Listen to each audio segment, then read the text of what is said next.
Olá, sejam bem-vindos. Eu sou Rodrigo Gomes Ribeiro, sou graduando de segunda licenciatura em Letras na Uninter e essa é a proposta de extensão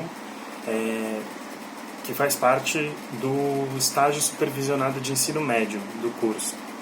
E eu vou utilizar esse espaço para apresentar uma proposta de extensão dentro do ensino médio com aplicação interdisciplinar para as turmas de primeiro, segundo e terceiro ano. Essa proposta ela vai se basear nessa obra do Oswald de Andrade, chamada O Rei da Vela, que foi uma peça de teatro escrita por Oswald de Andrade em 1933, só que só foi publicada em 1937 e só foi encenada nos anos 60.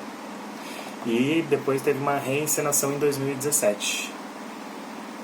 E esse contexto histórico da obra, tanto a montagem teatral quanto o texto dramático, eles foram muito importantes dentro do movimento modernista brasileiro no século XX, a partir da semana de 22.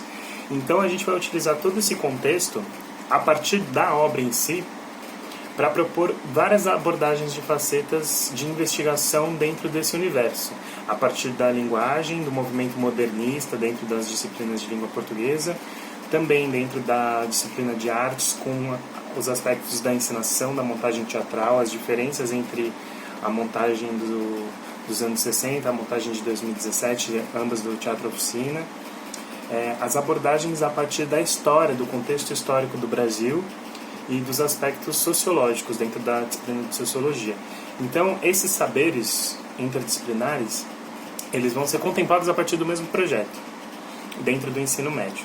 Mas para contextualizar um pouquinho, e depois eu vou me aprofundar em como que a gente pode abordar essas diferentes facetas dentro da obra, a gente precisa falar um pouquinho do Oswald de Andrade, que é esse poeta, esse autor, que foi fundamental no movimento modernista do Brasil, que teve a sua marca na Semana de Arte Moderna de 1922 em São Paulo.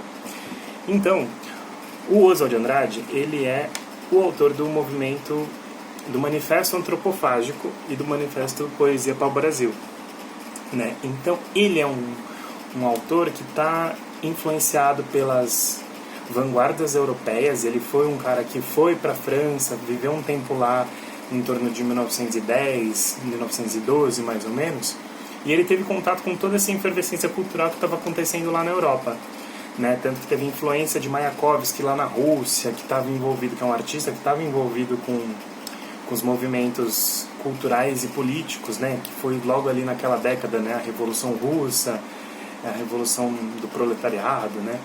E também isso reverberou muito artisticamente naquele contexto. O Oswald, em contato com isso, lá na França, ele volta para o Brasil, ele se formou em Direito na USP, ainda não era a USP, né? Era a Faculdade de São Francisco na época, e ele vai ser uma das figuras mais emblemáticas desse movimento que vai ser a Semana de Arte Moderna em 22. E aí dessa reverberação vai surgir o Manifesto Antropofágico, a Poesia para o Brasil, a obra O Rei da Vela logo depois, e ele vai ser classificado nesse estudo, né, como pertencente à primeira geração modernista, que é a geração de 22 a 30, mais ou menos, a título de estudo. Tanto que a obra O Rei da Vela é depois disso, mas as características ali dele, a ironia, o aspecto político que ele traz para dentro da linguagem, da dramaturgia dele, das obras, dos romances dele também, é super importante. E isso vai influenciar outros autores, outros movimentos. A rigor, o que ele vai falar nesse manifesto antropofágico? Ele que tem essa influência de fora, que teve essa experiência fora do Brasil, ele volta para o Brasil e ele fala que a gente precisa fazer esse movimento antropofágico mesmo, ou seja, literalmente comer aquilo que vem de fora, mas devolver aquilo, vomitar aquilo, traduzindo também o nosso DNA enquanto povo brasileiro. Então ele reivindica esse lugar de copiar o que vem de fora, mas ele fala de buscar efetivamente características que sejam essencialmente brasileiras. Isso está dito também no Manifesto da Poesia para o Brasil, né? O que é o Brasil? O que está na nossa característica? O que é a nossa essência enquanto sociedade, enquanto cidadão? E como isso reverbera na nossa arte sem que seja uma cópia, né? Então, essa ruptura que tem na Semana de Arte Moderna de quebrar com tudo, né? A gente estava vindo um pouco antes disso na poesia do parnasianismo, que é aquela coisa elitizada um pouco, com rigor estético, um refinamento técnico, né? Ele, dentro desse movimento, vai quebrar com isso, vai trazer a linguagem do povo, a linguagem popular, vai colocar isso dentro da estética, vai contra tudo que está aí, teoricamente, né? E vai fazer um movimento de impacto que vai reverberar em muitas gerações, em todas as formas de arte, na literatura, no teatro, na pintura, na escultura, na poesia. E esse aspecto que ele tem muito forte político aparece em O Rei da Vela, porque ele vai fazer uma análise, ele vai traduzir em forma de personagens, em forma de conflitos, em forma de cenas, toda a representação do Brasil que ele vê. O Oswald, ele era um cara, era herdeiro de uma aristocracia rural, né? Na quebra da Bolsa em 29, ele foi muito afetado, mas ao mesmo tempo ele tinha essa visão do que era essa representação. E isso aparece em personagens, né? Dado esse contexto, como que a gente pode trabalhar isso? Do ponto de vista da língua portuguesa, da disciplina de literatura, a gente pode fazer esse campo de pesquisa, né? Então a gente pode propor para os alunos, tanto na questão de apresentar uma aula de exposição a princípio, com um certo contexto, algumas indagações, e criar grupos de pesquisa para correlacionar essa obra, as características dela, com esse momento estético, né? O que muda? O que tinha antes que foi quebrado? O que mudou? O que não é mais? O que ele está radicalmente se opondo? O que ele está se alinhando? De que forma essas influências que vêm dos movimentos estéticos do exterior, né? Essa coisa que vem de fora, influenciam o que está aqui na obra dele sendo proposta esteticamente por ele? Isso é muito importante. Isso também está contemplado no currículo do ensino médio de conteúdo.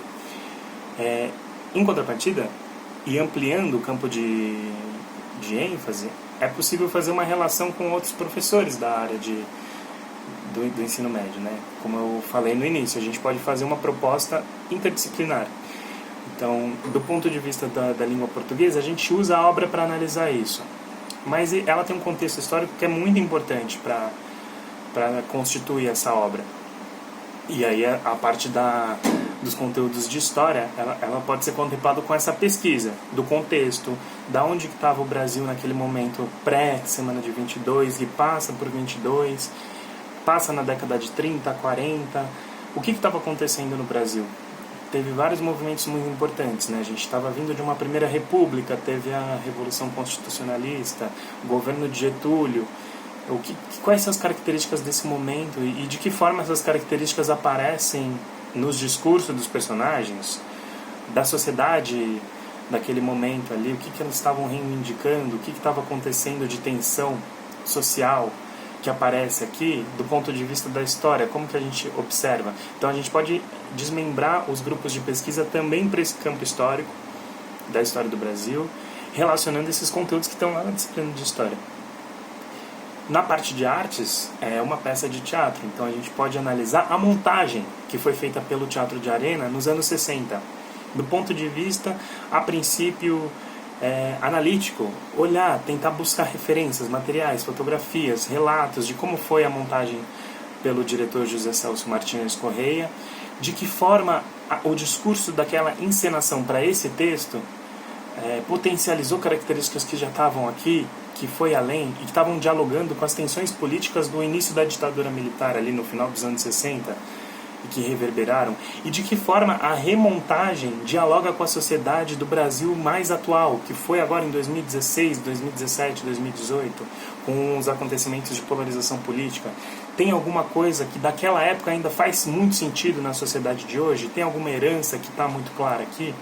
E aí relaciona também com a história, mas do ponto de vista da montagem teatral, observando os aspectos de como foi concebida a atuação do elenco, a cenografia, a sonoplastia, as músicas, né? Tem características aqui que o Oswald trata que vão influenciar o surgimento do tropicalismo lá nos anos 60 com com Caetano Veloso, Gilberto Gil, os artistas como Hélio Oiticica, Torquato Neto. Então, esse campo das artes também pode ser muito pesquisado e depois pode desdobrar em, de repente, algumas montagens de cenas pelos alunos.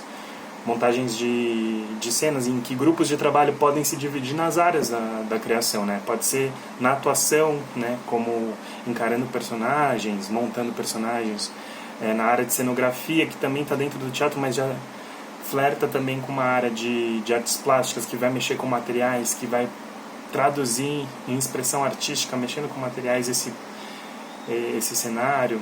A sonoplastia, né? Pesquisar essas músicas, né? A questão da música, das influências, dos ritmos que tinham a ver, e contextualizando com essa ideia de sociedade, né? Que pode flertar também com algumas coisas da sociologia. Então, é um projeto que ele pode contemplar vários conteúdos e várias competências previstas na BNCC, que é esse documento, né, que é a Base Nacional Comum Curricular proposta pelo MEC.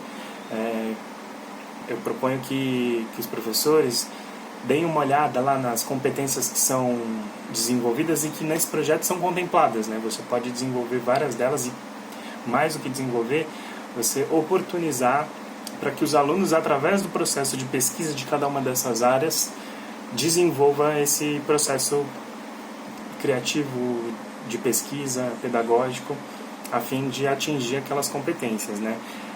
Relembrar a história, analisar o contexto, sociedade, obra, artista, montagem, tudo isso é muito importante, de maneira que pode ser desenvolvido ao longo ou de um semestre ou do ano todo.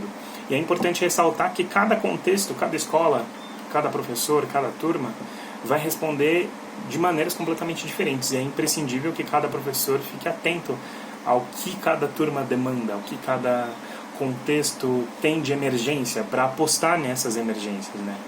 Às vezes, todas essas abordagens, às vezes, alguma vai ter uma ênfase um pouco maior do que outras, a depender do que o aluno vai demandar de interesse, né? Mas é importante incentivar todas essas oportunidades de pesquisa, práticas, para que isso seja um saber construído em conjunto, né? É uma proposta ponto de partida, mas que tem muita possibilidade, né?